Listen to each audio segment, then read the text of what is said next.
Yo, yo, yo. Just going live. Kind of a little impromptu show that I'm going to do today. Haven't really been done any shows for most of this year, so been really busy. But I think I'm going to try to come back and maybe try to do one or two shows a week. A lot of stuff coming up. A lot of stuff has changed on StreamYard. I can't use my banners anymore. I can't use a bunch of stuff because I don't have a premium account anymore, which didn't really make a lot of sense for me considering I haven't been posting. So why am I going to pay for a premium account if I'm not putting up any content? But but anyways, a lot going on, a lot to talk about. Mainly right now, there's actually a fight that's going to be happening today with Chris Eubank and Connor Ben in the UK. It's a pretty big fight over there. Um, Two guys who are the sons of British legends in boxing. Connor Ben's father, Nigel Ben, and then Chris Eubank Jr. Obviously, his dad's name is Chris Eubank Sr. That should be a pretty interesting one. Maybe I'll do like a little short video after that fight's done. I believe it comes on later today at 2 p.m. Um, Pacific time. So I don't know what time that is in the UK. They're definitely maybe, I don't know, 6, 7 hours ahead of Pacific time. I'm in Las Vegas, Nevada. Um, so I definitely would like to maybe do a post fight video on that, maybe the beginning of the week, Monday, maybe possibly tomorrow if it's something significant that'll be interesting to talk about. Um, but moving on from that, kind of what I wanted to talk about specifically is this upcoming two pay-per-views coming up the following weekend, which is, I believe, I guess we would call it Cinco de Mayo weekend. And I believe on the Friday, there is a pay-per-view with Ryan Garcia. He is fighting Rolly Romero for the WBA regular welterweight title. Neither guy has fought at welterweight, I guess. I'm not sure why it's for a title, but politics and boxing, they're fighting for that title. And it's basically a setup for in the undercard. The co-main is going to be Devin Haney against Jose Ramirez, a former world champion, 140 pounds. Essentially, this is a setup to a rematch between Ryan Garcia and Devin Haney. The first fight was very controversial. Devin Haney was knocked down about 4 times, maybe more than that, according to how you perceive what happened there. But Ryan Garcia, he didn't make the weight. He was 3 pounds over. The fight was at 140 pounds for Devin Haney's WBC 140-pound championship or junior welterweight, whichever way you want to look at it. And Ryan Garcia not only did not make the weight, he also tested positive for performance-enhancing drug, I believe Ostarine, in 2 separate tests by VADA, which is Voluntary Anti-Doping Association. They did do the random testing for that event. And Ryan Garcia tested positive, I believe, not too long before the fight. So the results were not released until after the fight. So that's why the fight actually did occur. Garcia did wind up winning a majority decision, but that was subsequently overturned by the Athletic Commission because of the positive steroid results. So this upcoming card that's going to be at Times Square, from my understanding, and it's going to be on pay-per-view on DAZN. Is kind of a setup for if both guys win, they're going to fight for, I guess, bragging rights, you would say. But if, Garcia wins, obviously he's going to have that 147-pound WBA regular championship, the super champion.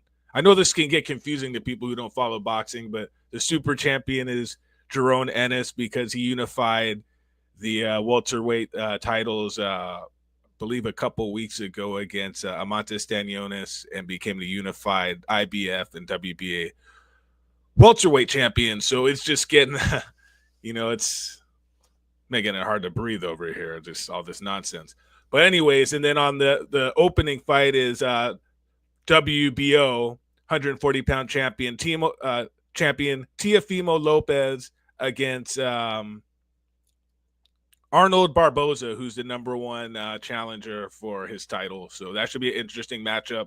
That's probably what's considered to most being the most competitive fight on the card, and a fight that is going to be a tough style matchup for Teofimo Lopez because Barboza is a counterpuncher, and so is Lopez. Lopez is not known for being effective taking the lead, and we're going to see who is actually going to be able to make the other fighter take the lead and use their counterpunching style to dominate or basically edge the fight out, because I don't think anybody's going to dominate the fight just based on the styles of it. But I think Lopez has brought some different people into his camp, so that might be good, might be not. You never really know. You know, it's when a fighter is kind of used to fighting a certain way, it's very difficult to bring in a guy for one camp and for them to really make a whole lot of adjustments. But it's definitely going to be a interesting fight. And Barboza is actually a natural 140-pounder. Lopez is relatively new to the division. I think this is maybe his third fight at 140 pounds. But he is the ring champion. He did beat Josh Taylor convincingly to get that distinction, although you could argue that Taylor just hasn't been at his best since, having some lingering injuries. I believe he had a foot injury before that fight, and he just has not looked the same since. So that's definitely an interesting card overall. That's brought by Saudi financier, I guess I would call him Turki Al-Sheikh. They call him His Excellency. I'm not really gonna call him His Excellency, but that's kind of the title that he goes by. He's been very influential in boxing in the last few years, and we'll see kind of where that goes in the near future. Moving on from that, later I'll kind of give my little predictions, but I'll just give my predictions now. These are setup fights for the most part. I can't see a scenario where Rolly Romero beats Ryan Garcia. And as far as Devin Haney goes, that's a little bit more of a difficult fight. But, Ramirez is actually, I believe, coming off a loss to Arnold Barboza, and just hasn't been that active in the last few years. So he's probably he has kind of a high action style that doesn't age well. So you'd have to assume that Haney should be able to outbox him. Ramirez, although he's high volume, he's not a big puncher. And Haney's kind of his Achilles heel has been his chin. He's been buzzed on several occasions by several different opponents, even at 135 pounds. So he looked a little bit sturdier at 140, but I think in the fight with Ryan Garcia, it was more of a situation where he got caught with the left hook early, and he just kept getting caught with the same punch. And Ryan Garcia is a big puncher.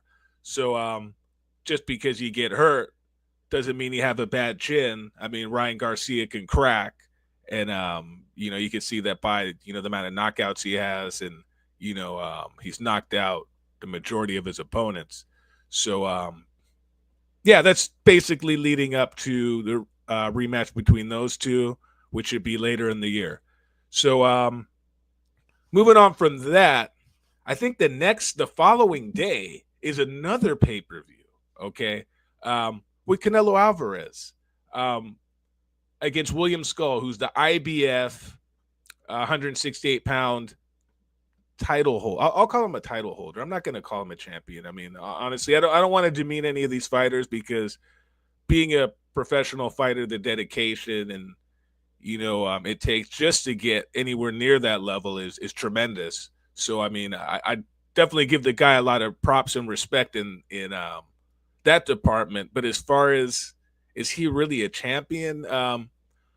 I think it remains to be seen, but obviously he's a huge underdog. I believe, I don't know, he's probably like a 20 or 15 or 20 to 1 underdog against Canelo.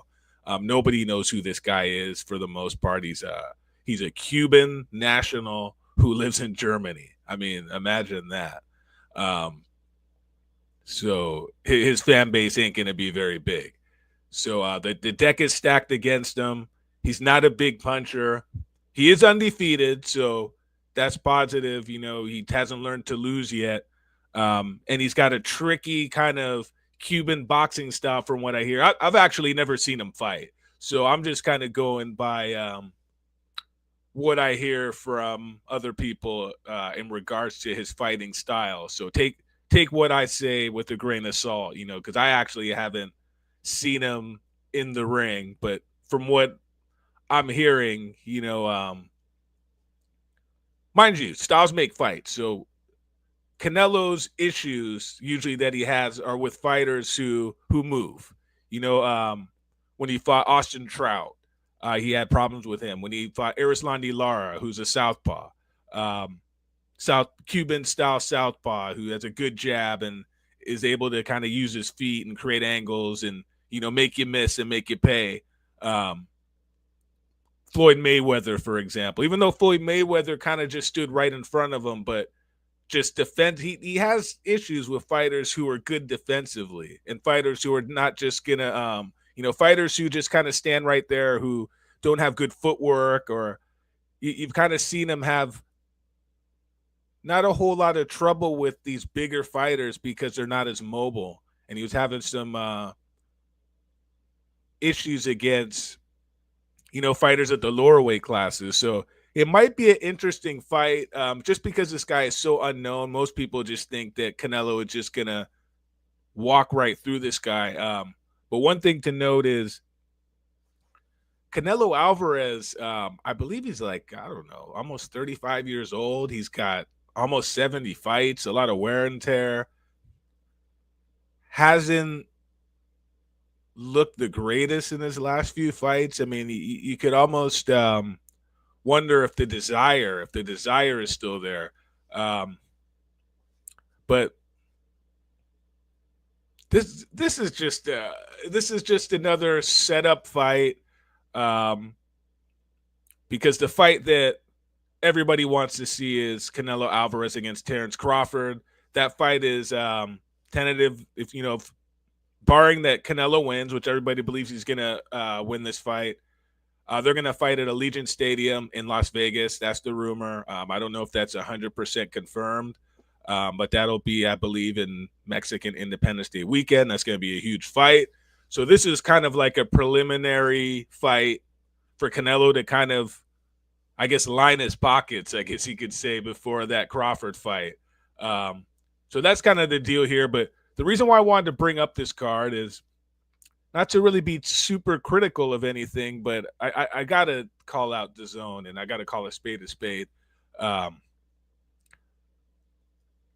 Network has both these cards. Okay, I believe the retail price, if you want to purchase the pay-per-view, is, I believe, $89.99, which is, you know, it's a significant amount of money. I mean,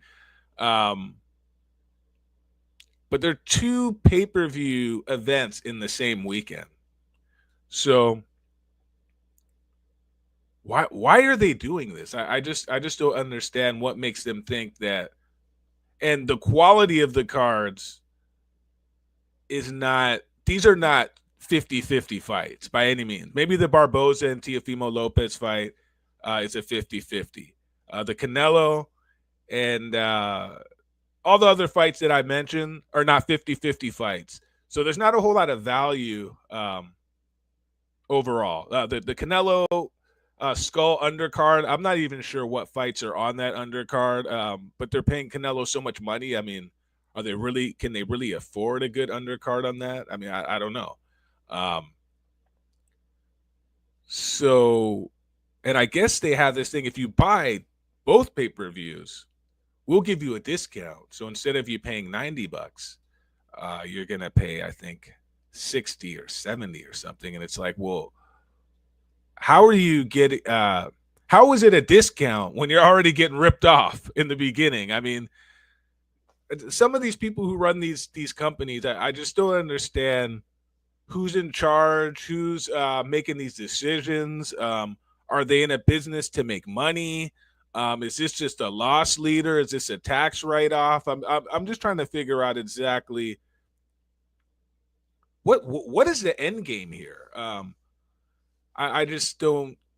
I don't. I mean, I guess the end game is Devin Haney and Ryan Garcia are gonna fight at the end of the year on pay-per-view, and Canelo Alvarez is gonna fight Terrence Crawford on pay-per-view in September. But wouldn't this be a great promotional tool to get more buys for those fights if you actually at least gave us one of those for free? You know, because I remember when DAZN started, they were saying, you know, no more pay-per-view and blah, blah, blah, and all this nonsense that they were saying. And then as soon as things got rough and they started losing money, it was like a bait and switch. You know, their DAZN subscription, the price went up. Then they started charging people for pay-per-view, and it's like, well, what happened to this no pay-per-view?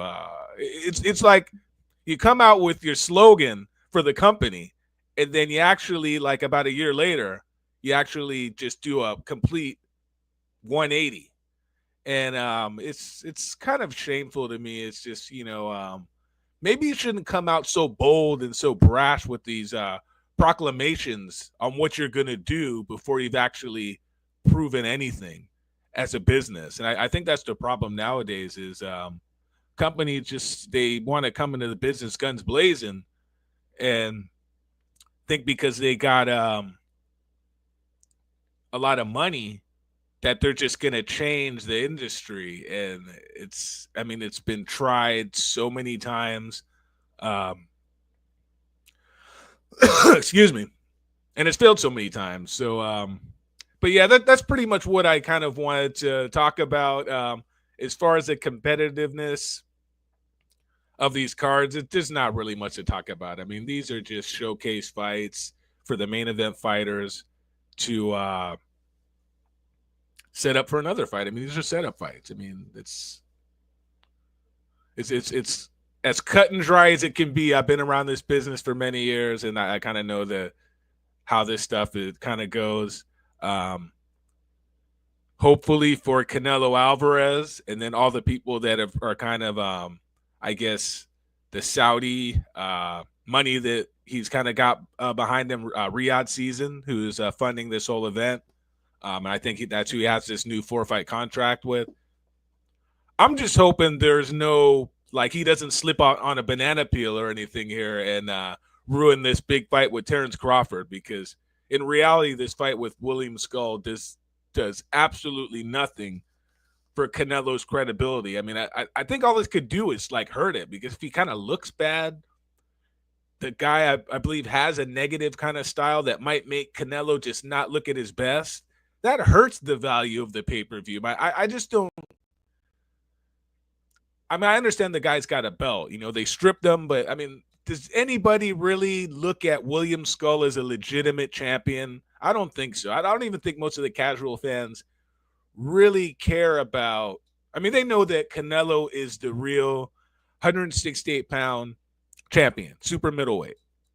We can argue that he should have fought David Benavidez, which he should have, but now Benavidez is at 175, so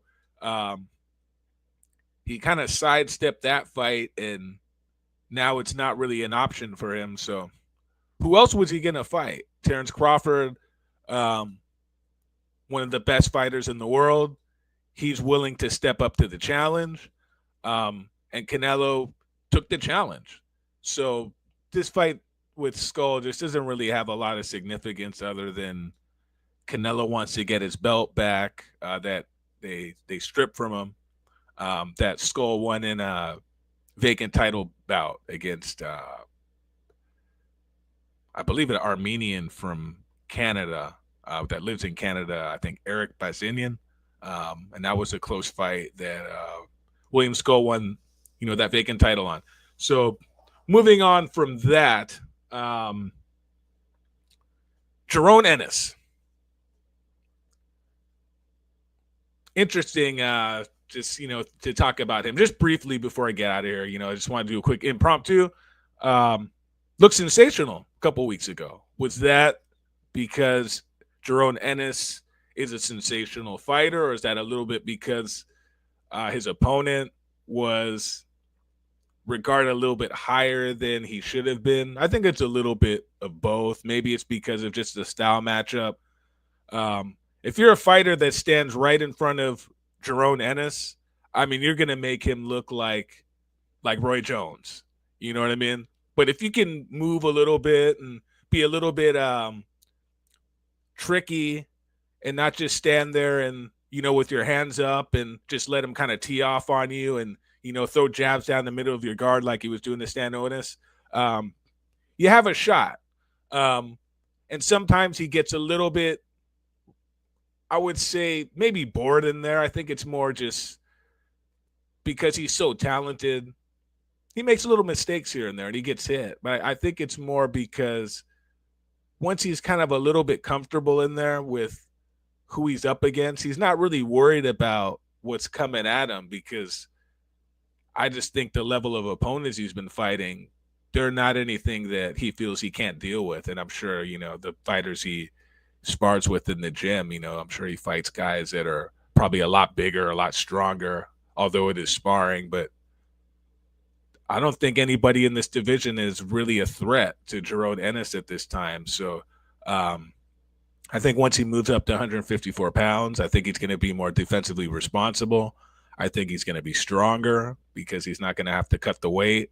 So I'm really excited to see where this guy's career goes in the near future. So that being said, definitely would like to come back on and give a post fight for Chris Eubank and Conor Benn. I'll give you just a quick. I'll be honest with you, I don't know who's going to win this one. I'd have to kind of go to Chris Eubank just because, I mean, I've seen more of his fights. Conor Benn, I've seen a couple of times. I mean, he didn't impress me at all. I mean, he just not really. All the guys he's fought that he beat that had any name recognition were kind of old or past their prime. And, the stuff with the performance-enhancing drugs, positive tests, since then he just – I mean, we're knocking people out with one punch. And then after you get busted for performance-enhancing drugs and you're going 10 rounds against guys that are not, I guess, world-class fighters, it's just doesn't – he doesn't move the needle. I mean, he's just riding off his dad's name. So if he could win this fight, then he'll be something to talk about. But even then, this is kind of an interesting match just because of the weight. But I think I'll just save like my thoughts for post-fight if it's something significant that I could kind of elaborate on. But anyways, I definitely would like to do more shows. I mean, I want to do once, twice a week if I can, and just kind of keep you guys in tune with boxing. I think I'm one of the people that's been around this game that actually kind of knows what's, I think I know my stuff. I don't know, but I've been around. So, and I know some pretty influential people who've kind of taught me a lot about boxing, and, that's kind of like very important, to be around people that are kind of in the business and people, trainers and, other fighters that, the people that actually are doing the work. You know what I mean? You think this is work, but if you go to the gym, I mean, they're doing real work. So, so for sure. But definitely want to bring you guys more content. This is Kevin Perry, KO Nation. I believe this is episode 44, 45. I mean, does it really matter? I mean, I'm going to keep them coming. But, like, subscribe. I got a lot of original content on here. So, for sure. Thank you, KO Nation.